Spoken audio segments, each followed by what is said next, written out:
Today I messed up by volunteering to drive my professor to the airport. Posted by you/viewwish311. So, I'm a political science major at my college, and honestly, it is a lot harder than I expected. I love my major so much and hope to pursue law one day, but this semester, in particular, has bogged me down. My international relations class is what's really kicking me. The professor loves to favor her students who are in the student club that she advises and actively dismisses anyone who is not a part of it and not interested in joining. This is reflected in my grades and those of other students. English is also not her first language, and although I will say that even with her thick accent, she speaks English just as well as a native-born citizen, she doesn't always pick up on comprehension, which has led to so many problems that I can't even begin to explain. Trust me, I've tried complaining about it to no avail. Anyway, I found out that we would be having our final in 2 days when I was expecting it to be during the actual finals week, and she did not mention it before. I freaked out, thinking I was going to flunk because even though I know the material, I know she'll grade me poorly because she flat out doesn't like me. Well, here's where I messed up. We were having class today, and as I was having a panic attack, my ears perked up.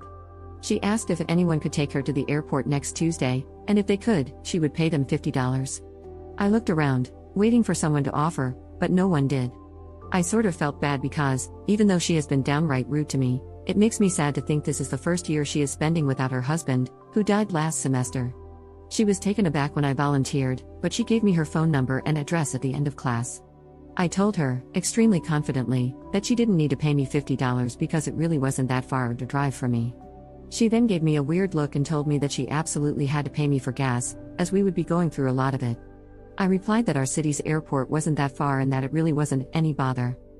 She then raised an eyebrow and gave me her signature condescending look before informing me that she was going to the ATL airport, which, at best, is 2.5 hours away from me according to Apple Maps' estimated time for that date. However, I've heard Atlanta traffic is horrible, so it's probably going to be 3 hours. I do have a final that Tuesday at 1 p.m. However, I informed her of this and warned her that it could make me late and that she might want to find someone else. But it's a blow-off class, and his final is supposedly only about 30 minutes long. Plus, she lives close. I also haven't factored in whether or not she is traveling internationally, which, judging by her painfully thick Italian accent, she probably is. I haven't heard much from her about any family living in the States with her. If so, I assume she needs to be there 3 hours early, and from my best estimates, if I leave at 1:30 and don't get slammed by traffic, I could get her there by 4 for a 7 p.m. flight. I've also been thinking about asking my blow-off professor if I can take his exam earlier because of this obligation. We'll see about that. I'm sticking to my guns.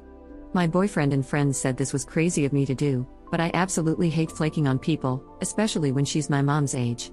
Even if they're nothing alike, it still breaks my heart to think about my mom being alone with only a little dog for company, with no one to drive her to the airport and no second income to help pay for an Uber or another person to accompany her on her journey.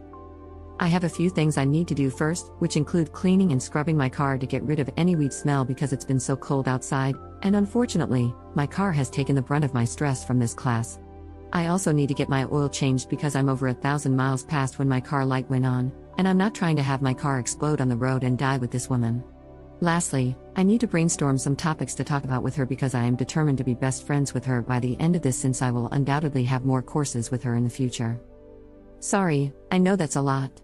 I doubt anyone took the time to read all of this, but if you're giving advice or commentary, don't try to convince me to back out of this. I don't have a good enough reason not to do it, and I am not the kind of person to go back on my word. Update 1 month later. I don't know if anyone cares for an update, but since I had as many comments as I did upvotes, and the majority of those comments were screaming and begging me not to go through with this plan, I think you guys might like to hear that it was a success. Here are some answers to your questions. No one died. She did not smell the weed in my car. We even had a conversation about the legalization of cannabis to the extent that I don't think she suspected me of being a user at all. Yes, it was to the international airport. Yes, my GPS messed up a million times. We do go to a smaller school where professors are encouraged, and even hired or fired, based on whether or not they do a good enough job of fostering student-professor relationships. She did offer me more money even after I dropped her off. I told her no, and she said she would give me a gift from Italy. Basically, that day I accidentally said yes to driving my Italian professor to an airport 2.5 hours away from us. I took my weed out of my car and into my apartment, and I aired out my car for not 1 but 4 days with the windows down. I also regularly sprayed it with Febreze and other car scents. Then I took it to a car wash, And the guy there gave me a free premium wash because my card wasn't working for some reason. Shout out to Mark 1 Car Wash. I'm sorry I didn't have any cash to tip the dude because you're seriously a lifesaver. So I got to scrub the living hell out of my car and vacuum it every last square inch, removing each little flake of ash and fallen bud.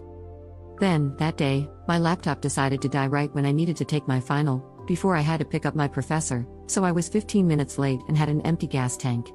She ended up paying for my gas, and her dog sat quietly in the back seat.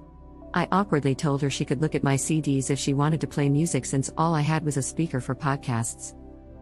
However, she simply said no and that we could find other things to talk about during the car ride. And we did. We talked for 2.5 hours about social justice, international politics, traveling, life, family, and learning. It was actually the best conversation I'd had in a long time. Although I did freak her out with my bad driving skills and forgot that there was a time change, so we arrived at 5 instead of 4 like I had planned. That meant we were not only stuck in work traffic but also an hour late to a busy airport, with her flight departing at 7. It was really refreshing to talk to someone who has gone through so much change. She grew up and studied in Italy before her late husband, who was then her boyfriend, convinced her to move to the States so he could teach at a prestigious university. Obviously, I'm not including real details. She has since bounced around the United States and the world, working with different international organizations and teaching at many good schools before making her way to mine. I have no idea why she stays at my school, and I asked her why she has stayed there since her husband passed away last year and all her family lives in Italy. She simply said that she loves her independence, that she loves change, and that when she feels there is another good opportunity, she'll move again. But for now, she has a lot of love and support where she is. She also said that love and support are key to change, even if you don't have a partner or someone to travel with or to, knowing that you have loved ones rooting for you, no matter where they are in the world, makes change so easy for her. Because the love never changes, even if the flight numbers do. She also told me I didn't need to live such a strict life plan. Some backstory: I was born in France, which makes it much easier to get citizenship there since the country recognizes that I have a stronger connection to it than someone who wasn't born there. I had always thought I would just do my undergrad, go to law school, and live near my parents and my boyfriend so I could be with them and take care of my family. When I told her my plan, she tried her best not to wrinkle her nose and told me that, although it was unsolicited advice, my connection to France, a strong country in the EU, was too good of an opportunity to pass up. After all, if I had French citizenship, I would be eligible to work, live, vote, and access services in any and all EU/EA countries. She told me that living near my family was fine and that she understood that well enough, but that I also have other family members to help take care of them. She said she doesn't want me to fall into what so many women do. I agreed with her when she said she has only ever heard women say they need to live near their parents or partner because someone has to be the caretaker, and that it's never meant opting out of opportunities or bigger horizons because they're worried about getting married or taking care of their parents. By the end of it, I felt like I had thought about things I had never given myself the room to consider because I didn't want to dream about things that wouldn't happen. But now I know they could happen, and I have more opportunities than most to live a crazy life. I'm glad I talked to someone who loves change so much because I was finally able to understand why someone could.